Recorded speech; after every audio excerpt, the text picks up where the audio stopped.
passer désormais sur le produit. Nous voilà à présent donc sur l'offre Sage 50 Cloud Ciel. Et lorsque nous arrivons sur le logiciel, au premier abord, eh bien, on peut tout simplement consulter ces tableaux de bord. Donc, nous sommes en gestion commerciale. On constate que le chiffre d'affaires du mois est de 9 200 euros pour un chiffre d'affaires net total de l'année de 12 400 euros. On peut regarder donc les devis acceptés sur les derniers mois. On va pouvoir consulter l'évolution de son chiffre d'affaires sur les 3 derniers mois. Quels sont les clients avec qui je réalise le plus de business?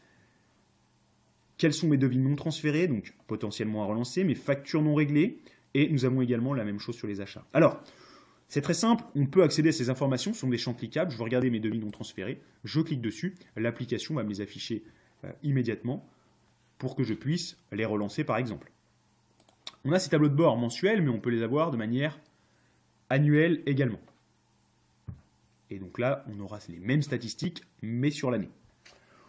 On va pouvoir également, tout simplement, avoir un bureau qui est entièrement personnalisable, à l'image de ce que vous avez aujourd'hui sur vos ordinateurs. Et ce, pour gagner en intuitivité et également en facilité d'utilisation. Ça vous évite de vous promener en fait sur les menus qui sont en haut.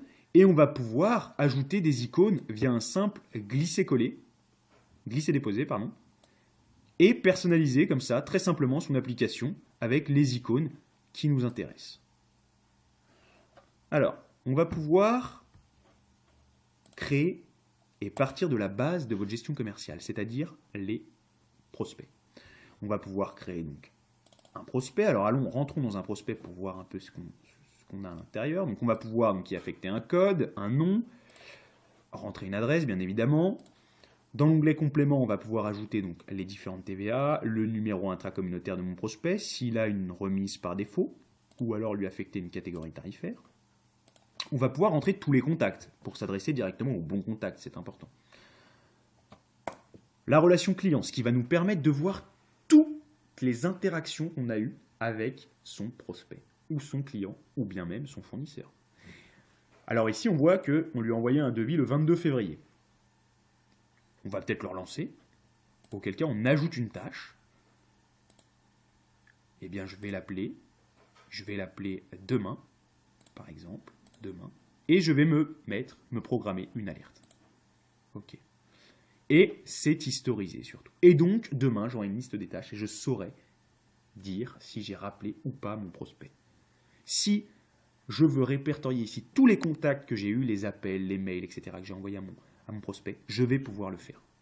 Et ça, c'est un réel avantage. C'est un réel avantage de pouvoir maîtriser comme cela sa relation client. À partir également de cette fiche, je vais pouvoir créer un devis à mon prospect. Je vais pouvoir également faire du mailing promotionnel pour adresser mes différents prospects. En simplement sélectionnant tous mes prospects ici et en cliquant sur mailing. Ces mailings sont entièrement personnalisables et vous pouvez y faire figurer ce que vous souhaitez en reprenant tous les champs qui sont dans votre logiciel. Alors maintenant, on va réaliser un devis pour ce prospect. Donc voilà, donc sur le prospect, on va pouvoir affecter un représentant et donc bien sûr nous gérerons les commissions. On va pouvoir ajouter divers articles, et ce de manière très simple. On va pouvoir indiquer le statut de ce devis, s'il est refusé, accepté, en cours, et nous allons pouvoir ensuite l'envoyer directement par email. Imaginons désormais, en nous plaçant sur les devis, que ce prospect, donc Carrefour, SA, accepte tout simplement mon devis. Eh bien, automatiquement, l'application va retransformer ce prospect en client. On peut garder le même code, ce qui veut dire qu'à la fin de l'année, je serai capable de dire combien de prospects j'ai transformés en clients. Je maîtrise totalement le cycle de vie de mes prospects et clients. Je suis capable à la fin de l'année de dire combien j'ai transformé de prospects en clients. À partir de là, je vais pouvoir lui envoyer tout simplement un devis. Et donc une facture, ici pour le coup, l'éditer et l'envoyer par mail.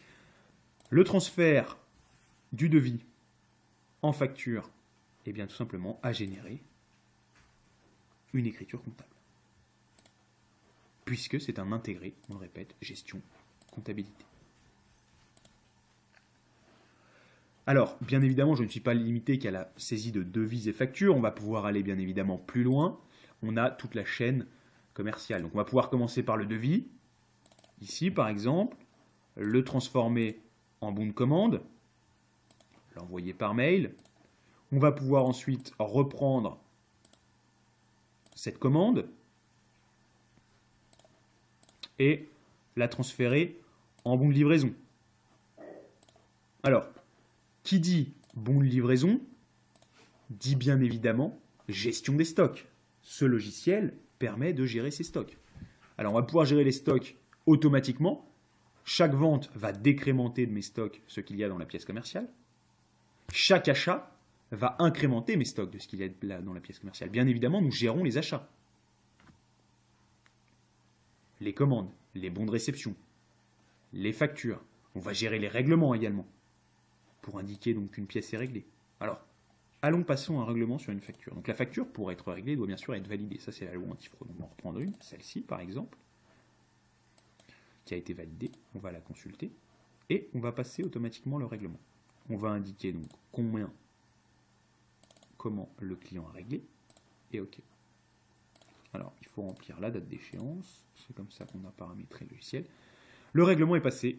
Et vous pouvez voir ici que le numéro 212 a été généré en comptabilité. Ce qui veut dire que je viens de générer l'écriture de vente pour mon ancien prospect. Rappelez-vous, c'est bien notre prospect.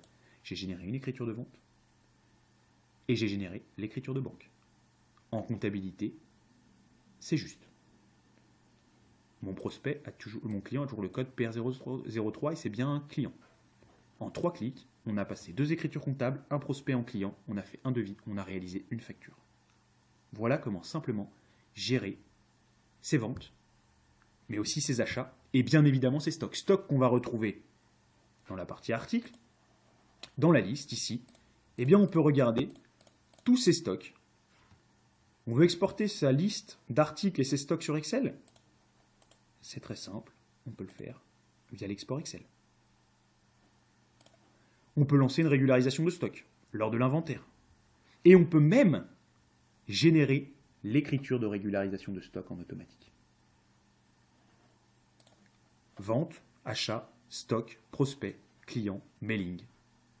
Un ensemble de choses très simples à gérer dans 750 Cloud Ciel et donc sur n'importe quel poste puisque c'est une version hybride avec des données dans le cloud.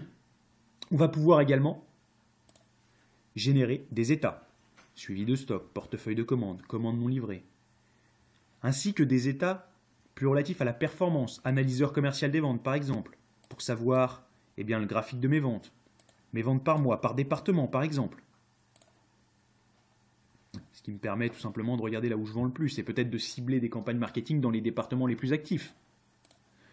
Ou encore, je vais pouvoir regarder tout simplement quels sont mes commerciaux et leur commission. Par représentant, par chiffre d'affaires réalisé sur la marge,